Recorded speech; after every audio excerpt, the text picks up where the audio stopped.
Welcome to our review of the Renaissance.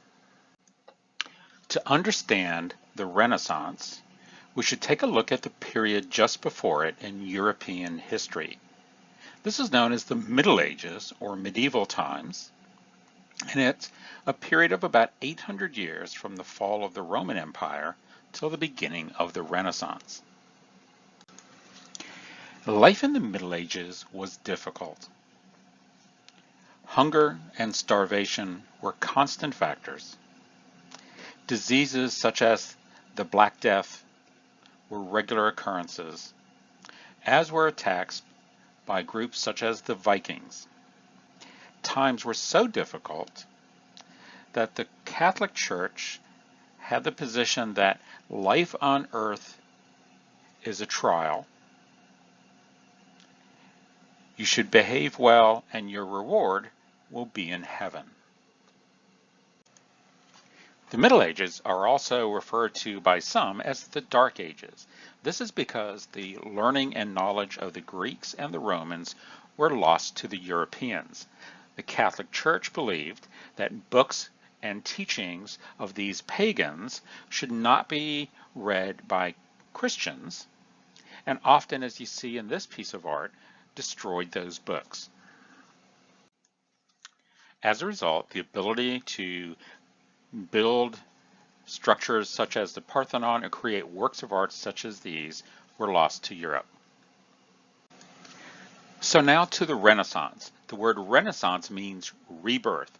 So the Italian Renaissance was a rebirth of learning that produced lots of work of art and literature. The Renaissance saw the rebirth of classical or Greek and Roman knowledge, and we also consider it to be the birth of the modern world and many modern ideas. It starts in northern Italy and it lasts for about 300 years. One of the main reasons that the Renaissance begins in Italy is that on a daily basis they could see the ruins from the Roman Empire and be reminded of the skills and the knowledge that had been lost. So with the Renaissance, we see a renewed interest in the things of ancient Greece and Rome. And we also see a change from the religion focus of the Middle Ages to more of an emphasis and thought about what humans were capable of accomplishing. One of the words you'll have to be familiar with is humanism. And this is an idea where you focus on human achievements. Humanists of the Renaissance would study grammar and history and poetry and rhetoric, which is public speaking.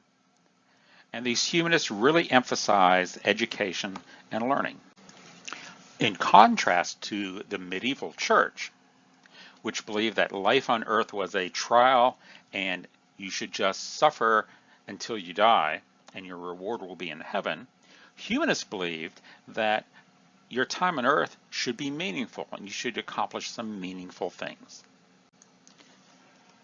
One of the most important humanist writers of the Renaissance was Erasmus. He was the Dutch writer and priest who questioned some of the superstitious beliefs of people and the church during the Middle Ages. During the Renaissance, the focus moved away from just being about religion to more worldly. In other words, Renaissance society became secular, and the word secular means worldly. So while they were still very religious, they also enjoyed fine food and clothing and showing off their wealth.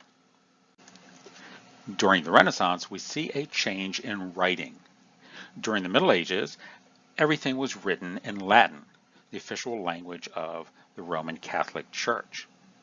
Few people could read or write outside of the church, and no one spoke Latin on a daily basis. During the Renaissance, writers start writing in the vernacular or their native language. So Italians would write in Italian rather than Latin, English, French, German. Probably the best example of a writer writing in the vernacular is Shakespeare, an Englishman who wrote during the Renaissance. And rather than focusing just on religion as they had in the Middle Ages, Shakespeare writes about comedies, romance, history, tragedy, all in the English language. During the Renaissance, we see some significant changes in the styles of art. One of the big improvements is the development of the use of perspective. This allows the artist to show 3 dimensions or depth on a 2-dimensional canvas. During the Middle Ages, artists did not do well with perspective. As you can see from these pieces of work, in the Middle Ages, the size of a person represented his status. So no, the artist did not think that the person was as tall as the building. It showed how important that person was. On the piece of work to the right, where a young man is serenading a young lady, the individual on the right is not a very small person, rather he is a servant, and so he is less in stature compared to the key figures. Similarly, in this picture of baby Jesus and Madonna, the infant is not the size of a full-grown adult, and Madonna was not 2 or 3 times as tall as the men. It represents the importance of the 2 of them to those around them. Here you see how an artist might prepare his work to use perspective by drawing a vanishing point and the converging lines to allow him to draw the people to scale. People up close are taller, and people in the distance appear to be smaller. Out of the Italian Renaissance artists, the 2 that you need to be familiar with are Michelangelo and Leonardo da Vinci. Michelangelo was a painter, sculptor, and poet, and you can tell his work because he idealizes the perfect physical specimen. His paintings and people are realistic, but they are physically perfect. This is the Sistine Chapel in Rome. In the Sistine Chapel, Michelangelo over many years painted these numerous scenes of Bible stories. We must remember that most people did not speak Latin, and the church services were in Latin.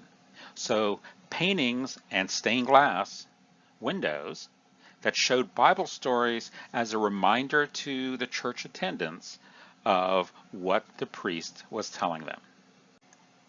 This is a close-up of the Sistine Chapel that shows the creation of Adam. In a famous depiction, we see God providing the spark of life to Adam.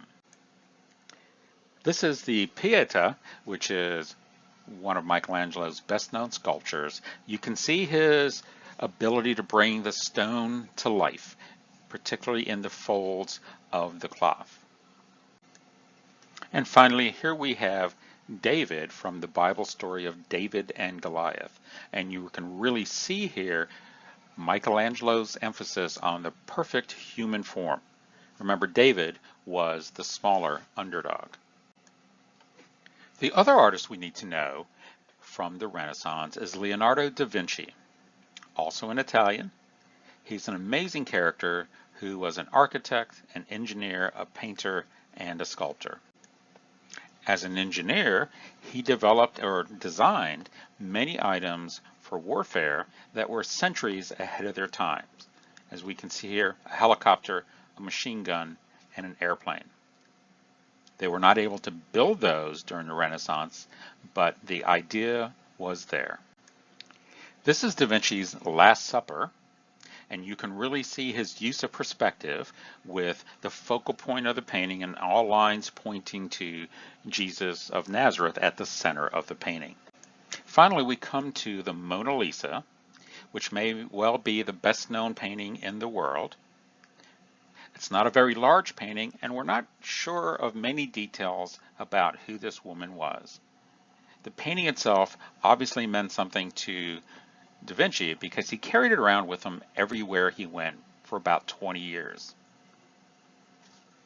One of the things that makes the painting so interesting is that if you're in the room with it, no matter where you stand in the room, Mona Lisa's eyes seem to follow you.